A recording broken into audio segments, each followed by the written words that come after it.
supaya Tuhan sempurnakan dia. Saya mau tanya, hidup rumah tangganya langgeng nggak? Halo? Ya. Terus, terima teguran dan hajaran dari Tuhan. Artinya kalau Tuhan izinkan situasi yang tidak kondusif dalam hidup kita, kemalangan, kekurangan, kesedihan, kecelakaan, belajar sesuatu. Jangan mengeluh. Lakukan iyadah. Ucap syukur pertama kepada Tuhan. Terus, relakan hati dan bertobat. Kalau Tuhan sudah bicara lewat keadaan, lewat khotbah, lewat rekan-rekan, lewat pekerjaan, lewat situasi hidup, mari relakan hatimu, bertobat, lembutkan hatimu, jangan keraskan hati. Ya. Dan yang terakhir, alami keintiman dengan Tuhan. Nah, saya mau kita belajar yang terakhir ini. Coba sama-sama lihat saya, lihat kembali dengan saya. Wahyu pasal yang ketiga, ayo buka Alkitabnya. Wahyu pasal yang ketiga, ayat 20. Ayo baca sama-sama saya. 1, 2, 3. Lihat, aku berdiri di muka pintu dan mengetok. Jikalau ada orang yang mendengar suaraku dan membukakan pintu, aku akan masuk mendapatkannya dan akan makan bersama-sama dengan dia dan ia bersama-sama dengan aku. Mungkin Bapak Ibu kalau baca biasa saja, tapi saya mau buka rahasianya supaya Bapak Ibu lihat kekayaan firman Tuhan. Yesus katakan begini di bagian terakhir, aku makan bersama-sama dengan dia. Dalam bahasa Inggris dikatakan demikian, I will come in to him and dine with him. Kalau kita bahasa itu, dine itu membentuk kata dinner. Dinner itu makan malam, Pak. Ya, kebiasaan orang Timur kuno yang masih dipegang juga sama orang Eropa, makan malam itu biasanya mereka menghabiskan waktu yang lama. Kalau makan pagi pasti buru-buru, ya. Makan siang seadanya. Makan malam biasanya kita spend waktu lebih panjang. Selain makannya banyak, ngobrolnya panjang, makanya jadi gemuk, ya. Haleluya. Gemuk dan segar kata Pak Ane. Nah, kalau orang makan malam, saya pernah kesaksian ya waktu saya ke Laos ya. Saya di Laos, saya ulangi lagi supaya ini merefresh kita semua. Saya di Laos tinggal di rumah Indonesia Prancis. Suami Prancis, kampung ya.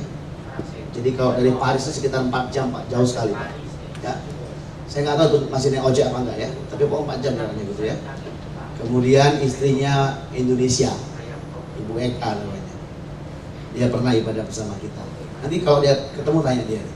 Hari pertama waktu kita mau makan malam dia bilang, Pak Olga kita tunggu suamiku ya untuk makan malam. Oh iya Bu, nggak apa-apa Bu. Harus iya dong ya. Masa tamu bilang kapan Ibu? Nah, itu kurang ajar namanya ya. Iya Bu. Kami tunggulah jam 8 suaminya pulang. Suaminya bilang, ayo kita makan malam aja. Dia bilang, Pak Olga pimpin doa makan. Boleh saya bilang ya. Dalam hati ya harus saya TV biar cepat saya bilang ya.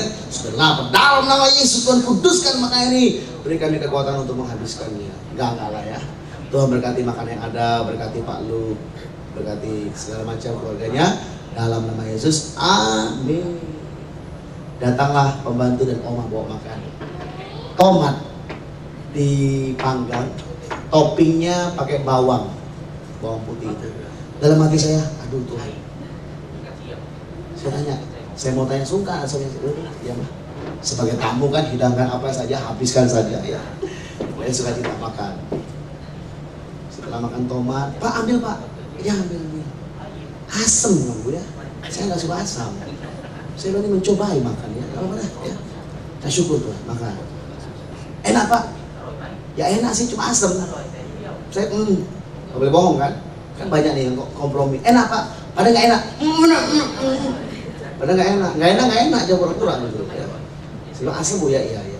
Oh sebentar Pak, datanglah sup dan roti.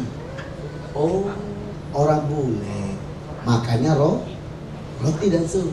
Lapar, roti ambil agak banyak sedikit makan. Ya. Tiba-tiba datang sayur. Capcay. Ada sayur itu? Iya.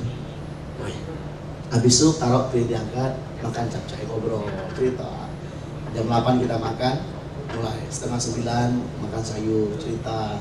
Pak Lu tanya, saya cerita, saya korban sedikit, makan. Saya pikir Karbohidrat tadi sudah, roti, pakai sup, sekarang sayur, vitamin, cocok, lengkap. 4 sehat, 5 belum sempurna karena belum susu, gitu ya. Tiba-tiba datang ikan. Oh iya, mesti makan ikan. Makan ikan lagi. Wah, besar ikannya Pak, makan ya.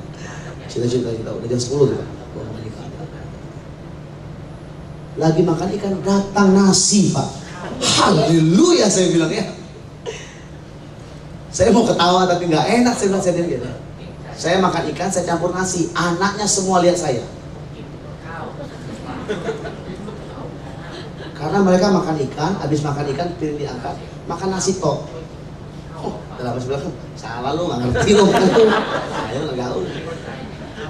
Dan besoknya saya ajari mereka waktu makan, saya masukin sayur, masukin ikan, gini makan sebenarnya, ini enak. Mereka belum mau bertiga anak. Habis itu malam mereka cerita sama bapaknya, nggak tahu cerita apa, pokoknya saya bilang udahlah nggak tahu lah. Mau bahasa bro, gitu ya ngomong. Saya ngomong bonjour aja nggak bisa sama mereka ya. Jam 10:30 baru selesai makan, ditutup dengan minum wine. Dia bilang, Pak Pendeta minum wine ya, ini saya boleh Prancis supaya bagus pencernaan. Dia kutip lagi ayat firman Tuhan, seperti Timotius disuruh tambahkan sedikit anggur. Dalam hati saya, banyak pun nggak apa-apa, udah kenyang nih, dia bilang. Bapak Ibu tahu berapa lama kayak makan malam? Hampir 3 jam. Waktu Yesus bilang dia akan masuk dan makan bersama kita, dia nggak bilang makan pagi.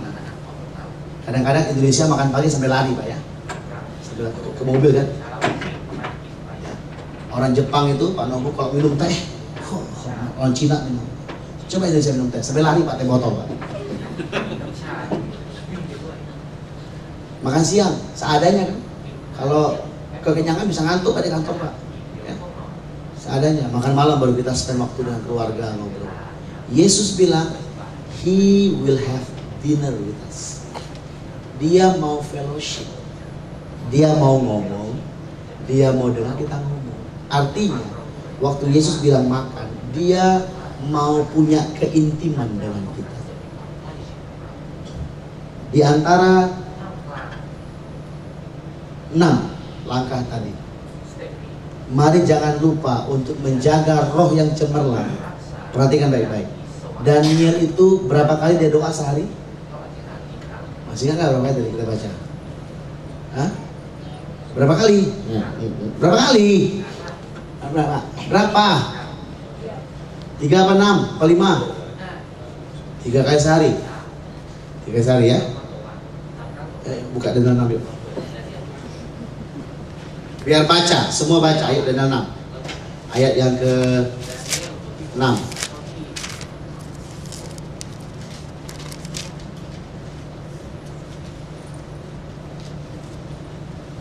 Oh maaf, ayat yang ke-11.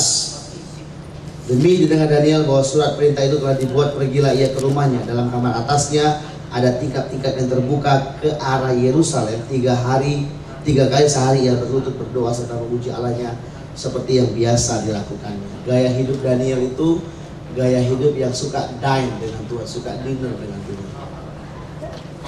Oke. Pagi hari saya mengajak kita untuk at the cross I bow my knees, where your blood was shed for me, there's no greater love than this. Saya ngajak kita menyembah. Ada banyak orang tanya saya, Pak, menyembah itu gimana Pak? Kok ada yang ngomongnya aneh? Menyembah itu bukan masalah cara Pak, sebenarnya. Menyembah itu dari hati. Makanya saya ajak kita bangkit itu tutup mata angkat dan kita nyembah saja. Terserah mau ngomong apa. Mau ngomong aku menyembahmu tuh, atau Tuhan sakit Tuhan. Mungkin lagi mulai pergumulan. Tapi waktu engkau angkat tangan dan engkau menunjukkan hati dan pikiranmu kepada Tuhan, itu penyembahan Pak. Mungkin dari beberapa budaya gereja yang lama yang tidak biasa ribut, bukan berarti kau tidak terima, tidak perlu. Tapi tunjukkan hatimu kepada Dia. Tutup mata kau sampai Tuhan. Aku tidak layak lah Tuhan, aku datang menyembah. Nah kalau sikap hatimu benar, engkau akan mengalami pengurapan Tuhan. Seperti seorang pegawai raja yang datang berlutut tiara.